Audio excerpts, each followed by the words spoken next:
به نام خدا. سلام دوستان عزیزم، وقتتون بخیر باشه. پادکست صدای سکوت امروز رو در حالی که همچنان بیمار هستم برای شما ضبطش میکنم. کتاب معلم رو برای شما امروز میخوام معرفی کنم. نویسنده فریدا مکفادن، مترجم نادیا رزاقی و انتشارات همزاد هم این کتاب رو چاپ کرده. لطفاً با من همراه باشین تا این کتاب زیبا رو با هم دیگه کشفش کنیم. سرآغاز. کندن قبر کار سختی است. تمام بدنم درد می‌کند. اندام و ماهیچه هایی که حتی فکر نمی‌کردم وجود داشته باشند درد را فریاد می‌زنم.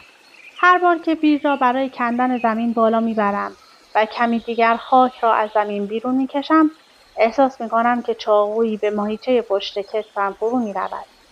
با خودم فکر کردم مگر آنجا تمامش استخوان نبود. اما مشخص شد که اشتباه می‌کردم. دقیقاً از وجود بند ماهیچه های بدنم آگاه بودم و تمامشان به شدت به درد آمده بودند.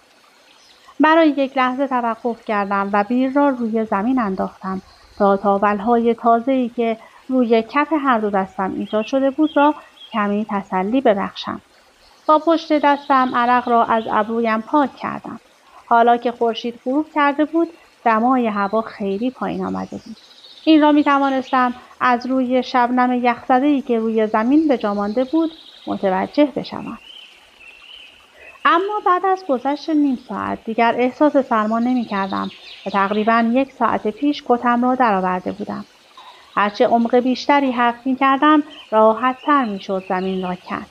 کندن اولین لایه از خاک تقریباً غیر ممکن به نظر می رسید. اوایل کار 1 نفر مرا همراهی می کرد ولی حالا خودم دست تنها بودم. البته من و جسد آن شخص. اما خب او هم کمکی به حساب نمی آمد. برای اینکه به تاریکی گودال زیر پایم نگاه کنم چشمانم را تنگ کردم. به نظر شکاف عمیقی در زیر پایم ایجاد شده بود ولی در واقع عمق آن کمی بیشتر از نیم متر هم نبود. چقدر دیگر باید به کندن ادامه میدادم؟ همیشه از مردم میشنیدم که میگفتند زیر 2 متر خاک مدفون میشوید. اما این به قبرهای عادی و مراسمات رسمی کفن و دفن مربوط میشد. یک گور بی‌نام و نشان در میان جنگل از این قاعده مستثنا بود. با اینکه به طور مسلم هیچ کس نمیتواند چیزی که اینجا مخفی شده را پیدا کند، باز بهتر است که کمی بیشتر زمین را بکنم. نمیدانم یک جسد تا چه عمقی باید زیر خاک پنهان شود تا حیوانات قادر به ردگیری و استشمام بوی آن نباشند. عرق روی پوست برهنه‌ام نشسته بود و یک باد تند و تیز کافی بود تا از سرما به خود بلرزم. هر دقیقه‌ای که می‌گذشت به سرمای هوا اضافه می‌شد. باید برمیگشتم و خودم را به محل کارم می‌رساندم. به خودم می‌گفتم کار از محکم کاری عیب نمی‌کند. فقط 1 ذره بیشتر زمین را حفر می‌کنم. یک بار دیگر بیر را برداشتم. تک تک قسمت‌های کوفته بدنم از درد التماسم را می‌کردند و بیشتر از همه کف دستانم از درد گزگز می‌کرد و امانم را بریده بود. در مقابل گرفتن یک جفت دستکش چرمی هر کاری انجام می‌دادم. ولی متاسفانه تنها چیزی که همراهم بود دستکش پفی بزرگ و بی‌خاصیتی بود که با پوشیدنش حتی نمی‌توانستی همان بیر را در دست بگیری. پس بایستی با دست خالی کارم را انجام می‌دادم و هیچ تاول و زخمی نمی‌توانست جلوی من را بگیرد. وقتی گودال خیلی عمیق نبود میشد بدون اینکه داخلش بپری به کندن ادامه بدهید. ولی حالا تنها چاره من این بود که وارد آن قبر تاریک شوم و کارم را ادامه دهم. ایستادن درون آن احساس بدی به من میداد و مدام با خودم فکر می‌کردم همه یک روز سر از یکی از این قبرهای مخوف در می‌آورند. اما به هر حال خودم هم نباید در چنین موقعیت خطرناکی قرار می‌گرفتم و با سرنوشتم بازی می‌کردم. ولی از بد روزگار موقعیت من و خطراتی که مرا تهدید می‌کردند اجتناب ناپذیر بود. همانطور که برای بار دیگر تیغه بیر را به زمین خشک و سخت فرود می‌آوردم، گوش‌هایم را تیز می‌کنم. به جز صدای هوهو کنان باد در جنگل صدای دیگری از اطرافم شنیده نمی شود، اما مطمئن بودم که صدایی را شنیدم. ترق. دوباره آن صدا را می شنوم. با اینکه نمیدانستم آن صدا از کدام جهت جلو یا پشت سر به گوش می رسید، ولی صدایش تقریبا مثل شکسته شدن یک شاخه درخت بود. کمرم را صاف می کنم و چشمانم را در تاریکی تنگ می کنم. آیا کسی اینجاست؟ اگر کسی مرا پیدا کند در دردسر بسیار بزرگی می‌افتم. با صدایی گرفته و به آرامی میگویم سلام. جوابی نمیشنوم. با دست راستم بیل را محکم میگیرم و یک بار دیگر سعی میکنم به صدای اطراف گوش کنم. برای اینکه صدای دم و بازم خودم را نشنوم، نفسم را در سینه حبس میکنم. ترق. این دفعه دیگر مطمئنم که صدای شکستن شاخه دیگری به گوشم میرسد. در واقع این احساس را دارم که آن صدا نزدیکتر از دفعه پیش به گوشم رسیده است. حالا هم صدای خشخش و خرد شدن برگ‌های روی زمین به آن اضافه می شود. از ترس و دلهره معده‌ام به هم می پیچد. هیچ راهی پیش پایم نیست تا از این مخمصه رها شوم. به هیچ طریقی نمی توانم طرف مقابل را متقاعد کنم که اینها همه سوء تفاهم بزرگی. اگر کسی مچم را می گرفت دیگر کارم تمام می شد. فقط مانده بود صدای آژیر پلیس را بشنوم. ماموران بیایند و به دستم بزنند و سالها بدون عفو مشروط در زندان بپوسم و الی آخر. ولی بعدش در زیر نور ما می توانم در یک لحظه حرکت سریع یک سنجاب کوچک را روی زمین ببینم. همین که آن موجود کوچک با سرعت از کنارم رد می شد، می توانم صدای شکسته شدن شاخه باریکی را بشنوم که زیر وزن سبکش خورد می شد. با ناپدید شدن آن حیوان کوچک در تاریکی فضای جنگل، سکوتی دوباره حکم‌فرما می شد. خوشبختانه گذرم نه به یک آدم غریبه بلکه به یک حیوان جنگلی افتاده بود. صدای آن قدم زدنها تنها همان صدای پنجه‌های کوچک و نحیفی بود که به گوشم رسیده بود. یک نفس راحت می‌کشم. آن خطر قریب الوقوع رفع شده است. اما هنوز باید به کارم ادامه می‌دادم. حالاها درگیر بودم و حتی وقتی برای استراحت نبود. باید به کندن ادامه می‌دادم. آخر یک جنازه روی دستم افتاده بود که بایستی تا قبل از طلوع آفتاب دفنش می‌کردم. 3 ماه قبل. ایو.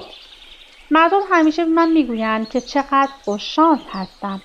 آنها مدام به من میگویند که چه خانه قشنگ و شغل آینده داری دارم و چپ و راست از کفش‌هایم تعریف می‌کنند. اما من خودم را گول نمیزنم. میدانم که آنها از خانه، شغل و یا کفش‌هایم صحبت نمی‌کنند. آنها دارند درباره شوهرم نیت پرگویی و تعریف می‌کنند. در همین حال نیت موقع مسواک زدن آهنگی با خود زمزمه می‌کند. تقریباً 1 سال طول کشید تا بفهمم که او همان آهنگ تکراری من کاملاً آشفته‌ام از الویس پرسلی را موقع مسواک زدن زمزمه می‌کند. یک روز از او پرسیدم چرا تنها این آهنگ را هنگام مسواک زدن به یاد می‌آورد. او پس از شنیدن این حرف خندید و به من گفت که آن را از مادرش یاد گرفته، چون مدت زمان آهنگ 2 دقیقه بیشتر طول نمی‌کشد و همین زمان برای مسواک زدن کافی است. ولی از آن طرف من داشتم از این آهنگ متنفر می‌شدم. هر روز صبح در 8 سال زندگی مشترکمان باید شنیدن آن آهنگ لعنتی را تحمل می‌کردم. احتمالاً اگر هر روز در یک زمان مجبور نبودیم کنار همدیگر بایستیم و مسواک بزنیم مشکلم حل می‌شد. ولی کاری نمی‌شد کرد. ما سعی می‌کردیم تا صبح‌ها کارهایمان را به طور کامل ولی با نهایت سرعت انجام بدهیم. بیشتر به این دلیل بود که هر دو در یک زمان از خانه خارج می‌شدیم و مقصدمان هم مشترک بود. نیت باقی مانده خمیردندان را در سینک تف می‌کند و دهانش را آب می‌کشد. من مسواک زدن را تمام کرده بودم، اما می‌خواستم کمی بیشتر اینجا بمانم. او دهانشویه را برمی‌دارد و مایع آبی رنگ تند و تیز را غرغره می‌کند. به او می‌گویم چطور می‌تونی اون رو تحمل کنی؟ دهانشوی مزه اسیدی برام داره. او هم مایع غرغره شده را داخل سینک تف می‌کند و به من لبخند می‌زند. دندان‌های او سفید و مرتب و در یک کلام عالی است. البته دندانهایش در حد زیادی سفید و براق نیست که نورش چشمانت را بزند. همان زمان است که جوابم را می‌دهد. دهانشوی حال آدم را جا میاره. اون اول نظافت بدبین داری. متوجه چی میگم؟ به خودم می‌لرزم و میگویم افتضاحه. فقط لطفاً بعد از غرغره کردنش سمت من نیا. نیت میخندد و با دیدنش در دل میگویم شاید حرف خنده‌داری زدم، چون که او در هر حال کار خودش را میکند. سشا را بر می‌دارم تا خیسی باقی مانده موهایم را بگیرم. در همان حال نیت هم دستی به موهای قهوه‌ای کوتاهش می‌کشد و تیغ ریش تراشی را بر می‌دارد تا صورتش را اصلاح کند. دو نفرمان را در آینه ورانداز می‌کنم.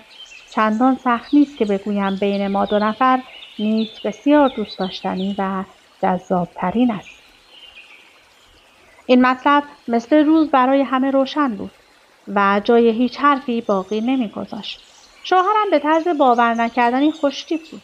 اگر کسی می‌خواست در مورد زندگیش فیلم بسازد، باید تمام ستاره‌های جذاب هالیوود را یک جا جمع می‌کرد تا بیایند و نقش او را بازی کنند. او مردی کوتاه‌قد اما عضله‌ای با صورت هیکلی خوش‌تراش بود. وقتی می‌خندید، یک گوشه از لبش به طرز زیبایی به یک سمت متمایل می‌شد. از طرفی برای خودش وسله‌های ورزشی خریده بود و در زیرزمین خانه نگه می‌داشت و هر روز با تمرین با آنها برای خودش عضلات سینه محکم و ورزیده‌ای ساخته بود. از آن طرف من به طرز مشخصی ساده و معمولی بودم. بعد از گذشت 30 سال از عمرم دیگر با این ظاهر کنار آمده بودم. با این موضوع کنار آمدم که چشمهایم برق شیطنت‌آمیزی مانند چشمان درخشان نیت ندارد. یا اینکه تارهای مویم به رشته‌های بیجان و بی‌حالتی شبیه‌اند که از کف سرم بیرون زدند. حتی هیچ کدام از اعضای صورتم با اندازه کل آن متناسب نیست. من بدن بسیار لاغری دارم و هیچ کش و قوس برجسته و قابل توجهی در اندامم دیده نمی شود. اگر کسی بخواهد از زندگی آدمی مانند من فیلم بسازد، احتمالاً از همان ابتدا این کار را انجام نمی دهد. چون ساخت چنین فیلمی می تواند غیر ممکن باشد. هیچ شکی در این مورد نیست. چون کارگردان‌ها در مورد زنی مانند من فیلم نمی‌سازند. وقتی آدم‌های دور و بر به من می‌گویند که خوششانس هستم، منظورشان این است که نیت از سر من بسیار زیاد است.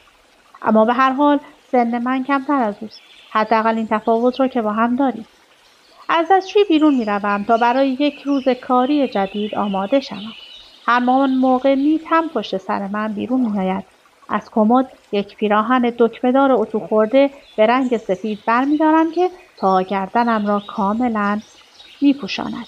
آن پیراهن را با یک دامن بژ می‌پوشم. با وجود شرایط آب و هوایی نیو انگلند تنها 3 ماه یا نهایتاً 4 ماه می‌توانستی دامن بپوشی. بعد از آن که جوراب شلواریم را می‌پوشم، کفش پاشنه بلند برند جیمی چو که به رنگ مشکی بود را به پا می‌کنم. درست بعد از پوشیدن آن کفش بود که متوجه می‌شوم چشم‌های نیت به من دوخته شده و کراوات قهوه‌ای رنگش همینطور دور گردنش شل افتاده است. همان موقع بود که مرا صدا می‌زند. ایو، به خوبی می‌دانستم که می‌خواهد چه چیزی به من بگوید و امیدوار بودم آن را بر زبان نیاورد. جانم، کفش جدید خریدی؟ در حالی که سرم همینطور پایین بود جوابش را می‌دهم. این؟ نه، الان که 2 ساله دارمش. یعنی فکر کنم پارسال روز اول مدرسه پوشیده بودمش. آها باشه. حرفم را باور نمی کند. دیدم که سرش را پایین می آورد و به کفش راحتی چرمی و قهوه‌ای رنگ قدیمی خودش نگاه می اندازد و دیگر چیزی به من نمی گوید. نیت حتی اگر ناراحت هم می شد اصلا داد و بیداد نمی کرد. گاهی پیش می آمد که مرا به خاطر کارهایی که نباید انجام می دادم سرزنش کند، ولی حالا دیگر به ندرت این کار را انجام می دادم. شوهر من به طرزی ستودنی آدم آرام و با ملاحظه‌ای بود و از این لحاظ خیلی خوششانس بودم. نیت دکمه‌های سراستین خود را می‌بندد و در همان حال به ساعت مچیش نگاهی می‌اندازد. واسه کار آماده ای؟ یا اینکه می‌خوای صبحونه بخوری؟ من و نیت هر دو در دبیرستان کیسم کار می‌کنیم و امروز اولین روز سال تحصیلی جدید است. من معلم ریاضی هستم و اون مشغول تدریس درس ادبیات انگلیسی است. احتمالاً نیت محبوب‌ترین معلم در کل مدرسه محسوب می‌شود. مخصوصاً از زمانی که آرتوتل دیگر در مدرسه تدریس نمی‌کند. شلبی دوست و همکارم به من میگفت که نیز در لیست 5 معلم جذاب مدرسه قرار دارد که همان لیست منتخبی است که کاندیداهایش را دختران دبیرستانی سالبالایی انتخاب کردند. او با اکثریت آرا نفر اول این لیست شده بود. صبحها به ندرت میتوانستیم با یک ماشین به سر کار برویم. ما هر روز از یک مبدأ به یک مقصد مشترک راهی میشدیم، آن هم در حالی که هر دو ماشین خودمان را داشتیم و شاید با این کار پیاده روی میکردیم. اما او بعد از تمام شدن کلاس‌هایش کمی بیشتر در مدرسه میماند و من دوست نداشتم که بیشتر در آنجا معطل بمانم. به هر حال از آنجایی که امروز روز اول مدرسه بود، هر دو با یک ماشین به سر کار میرفتیم. در جواب به او میگویم بیا بریم، من تو مدرسه قهوه میگیرم. نیز سرش را به علامت تایید تکان میدهد. او هیچ وقت صبحانه نمیخورد چون صبح زود غذا روی معده‌اش سنگینی میکرد. پاشنه کفش مارکدارم به طرز خوشایندی روی زمین تق تق صدا میداد و من در همین حال خودم را به ورودی خانه 2 طبقه مان میرسانم. خانه مان کوچک است و هر دوی ما مجبور بودیم بخشی از حقوق معلمی خودمان را برای زندگی در آن خرج کنیم. ولی از جنبه‌های مختلف این خانه به مکان رویایی و مورد علاقه من تبدیل شده است. در این خانه 3 اتاق خواب داریم که نیت مدام از اینکه 2 تای دیگرش را برای بچه‌های آینده‌مان نگه داریم صحبت می‌کند. اما من نمی‌دانم با وضعیت زناشویی فعلی خودمان چگونه می‌توانم چنین آرزویی را به حقیقت بدل کرد. 1 سالی می‌شد که از بارداری پیشگیری نمی‌کردم تا تنها ببینیم چه برایمان پیش می‌آید. ولی از همان زمان تا کنون اتفاق خاصی نیفتاده بود. نیت پشت فرمان سواری هوندا آکورد خودش می نشیند. ما هر وقت بخواهیم به جایی برویم یا گردش کنیم با ماشین او می رویم و خودش پشت فرمان می نشیند. این کار هم به بخشی از برنامه منظم و دقیق ما بدل شده است. برای هر روز و هر ماه. وای که من چقدر خوششانسم. یک خانه زیبا و مرتب و یک شغل آینده‌دار دارم. یک همسر خوش اخلاق و متین و از غذا بسیار خوش‌طیب. ولی وقتی نیت ماشین را از دروازه خانه بیرون میبرد تا از مسیر همیشگی به سمت مدرسه برویم، تنها چیزی که به آن فکر میکردم این بود که یک کامیون دوغ در مقابل ما قرار بگیرد و خودش را به ماشینمان بکوبد تا در دم کشته شویم. اما در قسمت انتهایی وایس توضیحاتی هم در مورد کتاب معلم یا The Teacher رو برای شما میخونم. کتاب معلم برابر با یک رمان معاصر و امریکایی است که در ژانر تریلر روانشناختی قرار گرفته است. داستانی پیچیده و پر از تعلیق حول محور زندگی ایو، یک معلم ریاضی دبیرستان. ایو و شوهرش که معلم ادبیات انگلیسی است، هر دو در یک دبیرستان کار می‌کنند. آنها به ظاهر زندگی ساده و بی‌حاشیه‌ای دارند، اما بسیار زود همه چیز زیر و رو می‌شود. و رسوایی شرم‌آوری زندگی او را برای همیشه تغییر می‌دهد. فریدا مکفادن فضای خفقان‌آور و مرموز شهری کوچک را به تصویر کشیده و نشان داده است که چگونه در پس نمای آرام و دوستانه این جامعه رازها و تنش‌های پنهانی وجود دارد. این فضاسازی دقیق به خوبی حس ناامنی و پارانویایی را که ایو تجربه می‌کند به خواننده منتقل می‌کند. یکی از موضوعات اصلی کتاب بررسی مفهوم حقیقت و دروغ است. نویسنده نشان داده است که چگونه حقیقت می‌تواند پیچیده و چند وجهی باشد و چگونه افراد ممکن است برای محافظت از خود یا دیگران حقیقت را پنهان کنند. این موضوع به ویژه در رابطه ایو با دانش آموزان و همکارانش نمایان شده است. یکی از نکات برجسته کتاب حاضر را توصیف دقیق و واقع گرایانه محیط مدرسه و روابط پیچیده بین معلمان و دانش آموزان دانستند. پایان کتاب با چرخشی غیر منتظره همراه است. خواندن کتاب معلم را به چه کسانی پیشنهاد می‌کنید؟ این کتاب را به دوستداران ادبیات داستانی امریکا و قالب رمان پیشنهاد می‌کنم. امیدوارم که از این کتاب لذت برده باشید و اگر خوشتون اومده حتما برای خودتون تهیه کنید و تا انتها بخونید. این کتاب جزو پرفروش‌ترین کتاب‌های نیویورک تایمز بوده و بسیار اثر فاخری هستش. از اینکه با من همراه بودید سپاسگزارم. تا ویس بعدی خدا نگهدارتون. مراقب سلامتتون باشید.